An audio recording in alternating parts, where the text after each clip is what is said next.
स्वागत है आपका रेनेसा आईएएस में। चलिए, जो हम लोग एमएस एक्सेल के कर रहे थे पहला क्लास आप लोगों का हुआ था, यह दूसरा क्लास है, वो प्रैक्टिकल था, फिर प्रैक्टिकल होगा। इसमें कुछ फैक्चुअल सेक्शन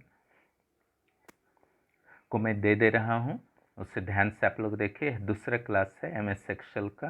धीरे धीरे पूरी तरह से क्लियर हो जाएगा, पूरी तरह से आप लोग निश्चिंत रहें। प्रत्येक छोटे छोटे चीज़ को समझा दूंगा, एग्जाम में एक भी प्रश्न नहीं छूटेगा।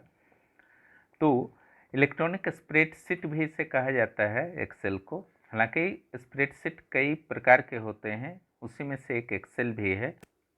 अगर इसके फंक्शन की बात करते हैं तो देखिए, displays information in required format using charts and graphs. तो जो भी फॉर्मेट में आपको इन्फॉर्मेशन चाहिए उसको डिस्प्ले करता है चार्ट और ग्राफ के रूप में। एनालिसिस कर सकता है, डाटा का विश्लेषण कर सकता है, उसका कैलकुलेशन कर सकता है, जोड़ घटाव वगैरह, गुना, कंपेरिजन्स कर सकता है, दो डाटा के बीच तुलना कर सकता है। स्प्रेडशीट यानी कि एक्सेल जैसे स्प्रेडशीट का यूज क्या होता है, तो टैक्स कैलकुलेशन में यूज हो सकता है आपका, या फिर सैलरी में यूज होता है, सैलरी स्टेटमेंट में, या फिर कीपिंग डाटा को आप अलग अलग रूपों में रखना चाहते हैं उसमें होता है, या फिर डिस्प्लेइंग ऑर्गेनाइज्ड वे में अगर डाटा को आप यूज करना चाहते हैं, या फिर making annual reports of business organisation. हर जगह इसका महत्व जो है बहुत ज़्यादा है। इसके अलावा स्कूल्स के द्वारा रिजल्ट बनाने में, प्लानिंग हो या बजट्स हो, हर जगह जो है इसका बहुत ज़्यादा महत्व है, आप देखते ही हैं। Features of spreadsheet package. चलिए अब फीचर्स को देखते हैं हम लोग। इसमें जो आपका डाटा है, डाटा में भी easily changed into the form of charts and graph. उसी चीज़ को घुमा करके थोड़ा लिखा है, the formula for calculation can be automatically applied. अपने आप जो भी आप एक फार्मूला लेते हैं तो सारे सारणी में जो है आप अप्लाइड कर सकते हैं, ऐसी व्यवस्थाएं होती हैं। भले ही आप डाटा वैल्यू भी चेंज करें तो उस फार्मूला के अनुसार आपका जो परिणाम है, रिजल्ट है, वह भी चेंज हो जाता है। इतना ही नहीं, आप डाटा को एक्सपोर्ट और इंपोर्ट भी कर सकते हैं। Bulk volume of data handled easily. जितना भी बड़ा डाटा क्यों ना रहे, उसको भी बहुत बेहतर तरीके से आप हैंडल कर सकते हैं, उसको सिक्योर रख सकते हैं, सुरक्षित रख सकते हैं। कम्प्लेक्स एंड लॉन्ग कैलकुलेशन को आप कर सकते हैं, है ना। और बहुत फास्ट एक्शन होता है, सबसे बड़ी बात है, और एक्यूरेट होता है। ऐसा नहीं कि आपका गलत सलत आ रहा है, जिस तरीके से मानवीय भूल, वो सब भूल की संभावना वहाँ नहीं के बराबर है, दूर दूर तक संभावना नहीं है। हिस्ट्री अगर इसका देखा जाए स्प्रेडशीट का, तो वीसी काल्क नाम का पहला स्प्रेडशीट जो था वह आपका 1978 में आया था। ओके, 1978 में आया था। इसके बाद काल्क आया, एक्सेल आया। तो जो पहला आपका है 1978 वाला वीसी काल्क, उसको आपको याद रखना है। और एक्सेल का तो खैर प्रयोग ही आप लोग करेंगे, उसको अच्छी तरह से समझ लेना है। Parts of the worksheet. Worksheet के क्या क्या पार्ट होते हैं? Worksheet consists of rows and columns. ठीक है, जो कॉलम्स होते हैं एबीसीडी के द्वारा जो सूचित होते हैं, ऐसे होते हैं, और रॉज जो होते हैं इस तरीके से होते हैं। यहाँ से प्रश्न रहते हैं। अगर आप किसी भी स्प्रेडशीट या एक्सेल को, एमएस एक्सेल को आप खोलते हैं तो 3 वर्कशीट आपको शुरू में मिलेंगे। यहाँ से भी प्रश्न बनते हैं कि कितने वर्कशीट डिफ़ॉल्ट में रहते हैं। डिफ़ॉल्ट माने अपने आप जो आते हैं, उसको आप चेंज कर सकते हैं। जो डिफ़ॉल्ट है वो चेंज कर सकते हैं। A work book is like a book. अगर वर्कबुक और वर्कशीट में अंतर बताना को कहा जाए तो वर्कबुक जो है एक बुक की तरह है, ओके, और जो वर्कशीट है वह पेज की तरह है। क्लियर? चलिए नेक्स्ट जो हम लोग देखते हैं, जो 3 सीट डिफ़ॉल्ट के रूप में मिलते हैं उसका नाम सीट 1, सीट 2, सीट 3 रहता है।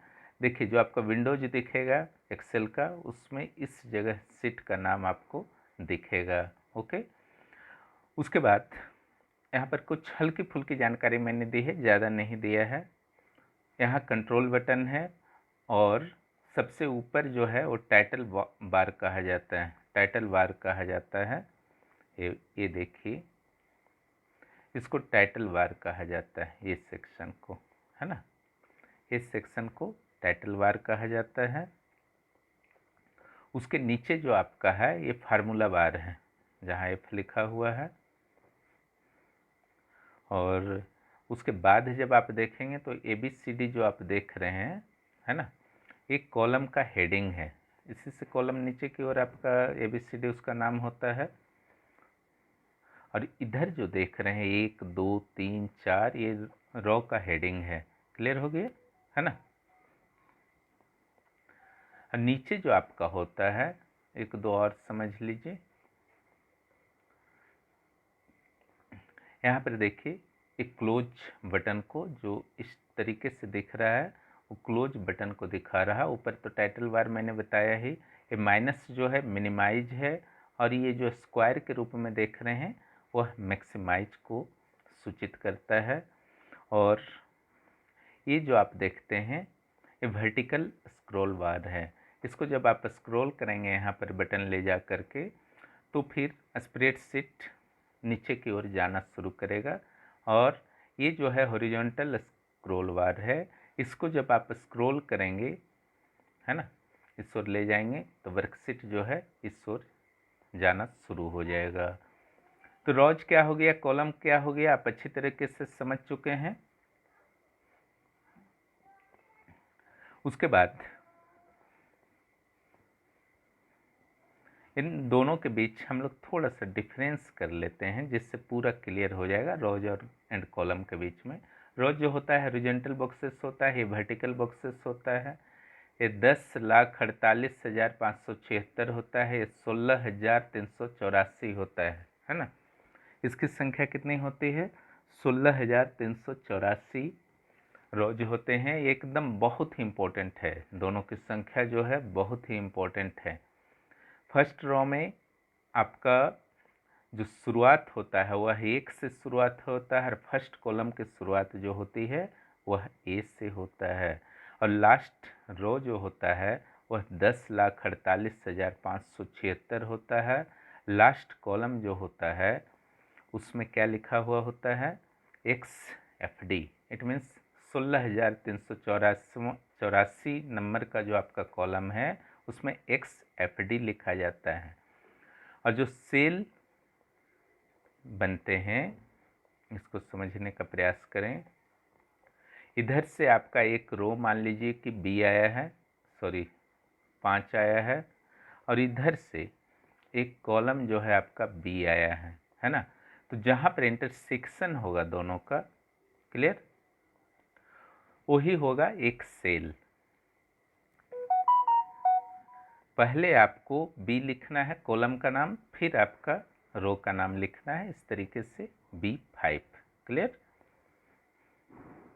सेल समझ गए। टाइटल बार मैंने समझा ही दिया है, जो सबसे ऊपर रहता है ना। टाइटल बार जो आपका होता है ऊपर में सबसे रहता है, जिसमें कुछ कुछ बटन्स रहते हैं, जिसका यूज आप अलग अलग उद्देश्यों से कर सकते हैं।